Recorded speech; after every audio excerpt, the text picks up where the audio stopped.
dices ahorita que me quieres a tu lado, qué lindo sería. Continuing with club football in Europe, round 9 in Spain's La Liga is set for this weekend. 2 games of the Granada versus Atletico Madrid fixture and the clash between leaders Real Madrid and Athletic Bilbao have been postponed due to the late return of South American players from international duty. So these are the fixtures in round 9. Levante at home to Getafe, Real Sociedad at home to Mallorca, Rayo Vallecano, they play Elche, Celta Vigo up against Sevilla. Granada, they will be seeing Atletico, oh no, that's the one that's been postponed. And Real Madrid, of course, postponed as well, so we have those two. Then Villarreal will be seeing Osasuna. Barcelona, they play Valencia. Alaves up against Betis, and Espanyol will be playing Cadiz. Well, George and Lance, we continue to see how the COVID-19 policy regarding international breaks continues to affect La Liga. Fans of Real Madrid and Atletico Madrid will not be able to see their team in action this weekend. So, Lance, I'll start with you. COVID-19 again messing up everything. Well, let's say that one of the issues here, obviously, is the contrast between how La Liga focuses on this than let's say, the English Premier League, because they aren't postponing games, England, because players are being delayed coming back from international assignments. So, you know, that is something debatable. Is the La Liga approach the better approach, or is it England's approach that's better? Because you want to see your teams in action on a weekend, and I guess for the Real Madrid fans, they'll be disappointed that their team won't be playing. But if they were going to play without key players, I'm not sure they would want to be playing anyway. So is La Liga's approach in allowing players time to get back into the fold so that they can represent their teams a better approach than what they have in England?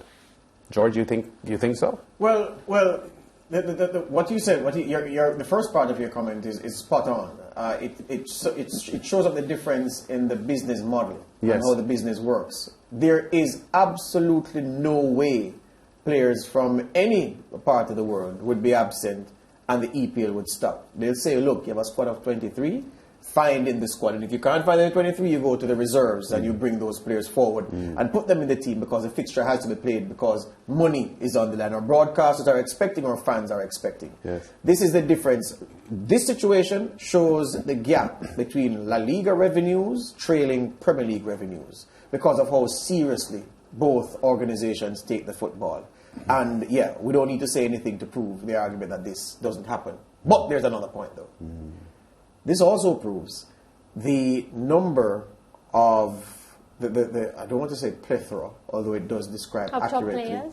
Go again? Up top players? Well, not necessarily top, but just South American players. So England, the majority of the players in England will come from the European nations. Yes. South Americans would be in the minority. But in Spain, the South American players, in terms of continents from continents outside of Spain and Europe, the South Americans would be the majority. And a lot of these South American players in Spain have dual nationality, of course, for taxation purposes and everything else. So it is that, I mean, there's no limit. And it's easy to get a player from Brazil or from Argentina or from Peru or from Paraguay in the squad, give him a Spanish passport, so he almost counts as a European citizen. So it's not as if in real terms your squad will be said to have too many foreigners. So I'm saying the balance of the squads makes it understandable, while someone would say, well, given the number of South Americans we have, we really couldn't field that competitive team. And the worst thing for the product than not having any football is to have a football game between players that don't meet the mark and aren't able to put on a good show. Yeah. But the first point supersedes the second point, because really your business model is to put on the football at a time when fans expect the football to be on. There's no way Atletico and Real Madrid shouldn't be playing this weekend, I'm saying. Yeah, and that's the thing, George. That's the point I was going to make. La Liga has so based on the Premier League, when you think about any team, you can pick out at least 10 top players, you know, from a particular team. When you think about La Liga and how hard it has been hit with top players leaving La Liga to go to another competition, you know, take part in another league, it has actually hit them very hard, to the point that they can't. When you think a Real Madrid team playing with basic players that you never hear about before, you know, players just playing to make up numbers, it just damages the brand. So they're thinking about the point that you made, as opposed to, you know, putting money at the forefront, they're also thinking about the brand. How can you think about a Real Madrid team with names that we never talk about, probably just showing up in training, but just to make up numbers? Yeah, well, you know, suppose Real Madrid called myself and Lance to play. Lance at centre forward. And well, I'm not commentating on the show about that. We could do something. I'm skipping that segment. The point is though,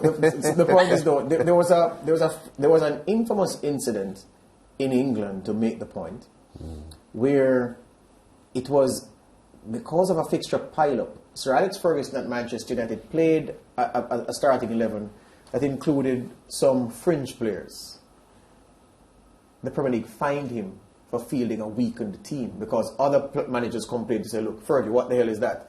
You played us with a normal team, yes. took our 3 points. Yes. Then the rivals that were battling for relegation, you played them with a softer team. No, this is unfair. And the Premier League sided with them. Ferguson was hopping mad because he's saying, what are you talking about? The players that I used are players in my 23, but they're saying yes, but they're not the choice ones from your 23. So you have to pay a fine. So I'm talking about integrity of competition. Perhaps it is that I'm being unfair to say that the first point we made about the business decision supersedes the second point, because at the end of the day, those in the league will say, yes, George, but the integrity of competition is damaged by the fact that you said it yourself. The number of South American players we have would make us incapable of fielding a team representative, like the point you're making, Mariah, of the team. And so you'd have a watered down football match if we don't have our South American players. So it's best we not play rather than put which will in fact the C team on the field. To continue with your point, which will in fact affect the business, because the viewership would drop. If you tuned in and you didn't see your top players, you would tune off and do something else. Well, what is true from that is that the La Liga views this weekend, clearly the numbers won't be as much because your two of your 3 biggest teams aren't playing. Yeah. It's a simple thing. And then I'm saying from a business perspective, that's bad for business. That's absolutely bad for business. Why am I talking so much about business today? It's bad for business. Maybe you're doing some business over the weekend. Well, maybe I am. Yeah. So that's that. So the fact is that, look, I've long had a problem. And based on their market research team, they've seen this. Look at the times that the Premier League big games are scheduled. You won't have a Premier League game starting earlier than 7:30 in the Eastern Caribbean, 6:30 in Jamaica. So 6:30 is the earliest Jamaica, 7:30 Eastern Caribbean time. The latest game starts at 12:30. So between that window that all the games are played. You have Liga. You have La Liga games at 2 o'clock, 3 o'clock. Yeah? Weekends. Weekend? Yes. That doesn't make sense. No. You have to make... It's just like... Well, there's a comparison I could make with 2 newscasts in a certain country and 2 stations opting to carry their major news at different times. But I can't make that point because of another hat I wear. But it would be a perfect one for the example, but I can't. Well, maybe we should And none of you can either. No, we won't. You off, yeah? No, we won't. Because then you'd be guilty by association, which you have been doing me on this show too many times and resulting in me getting blocked. You're blacklisted. Yeah. I'm sorry, I apologize. Producer, we're taking a break.